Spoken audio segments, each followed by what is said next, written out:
Isabelle Ramon, bonjour. Bonjour Mathieu. Vous êtes commissaire du Salon du Livre de Colmar qui se tient ce week-end. Le thème de cette année du salon, c'est la forêt. Est-ce que c'est pas un peu paradoxal pour un salon du livre de parler de la forêt? Avec tout le papier qu'on utilise pour les livres. Alors, c'est vrai qu'à notre époque, les livres sont issus des forêts, mais ce sont des forêts qui sont gérées de façon écologique. Donc, vous voyez très souvent dans les livres maintenant une notion sur la provenance du papier et la gestion des forêts dont proviennent ces papiers. Nos téléspectateurs écologistes sont rassurés. Est-ce que c'est un thème du coup qui est un peu restrictif ou au contraire ça permet de partir dans plein de directions ce thème?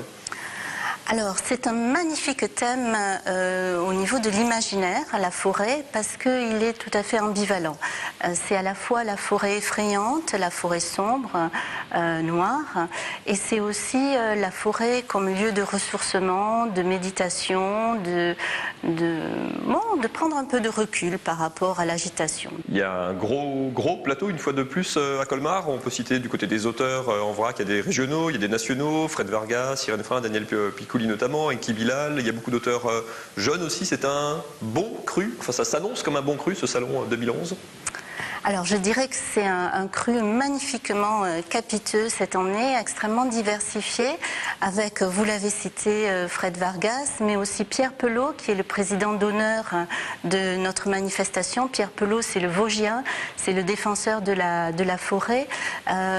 Si vous ne le connaissez pas, je peux vous recommander C'est ainsi que les hommes vivent, mais il a fait beaucoup d'autres livres où la forêt est un personnage essentiel dans son œuvre.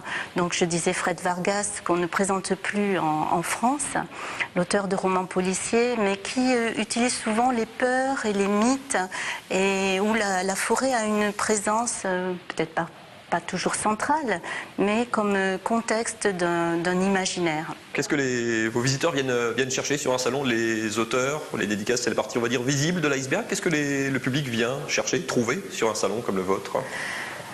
Alors, l'avantage du salon de Colmar, c'est que c'est un salon extrêmement ouvert. Il y a à la fois l'aspect familial, grand public, et puis un aspect plus spécialisé, plus pointu.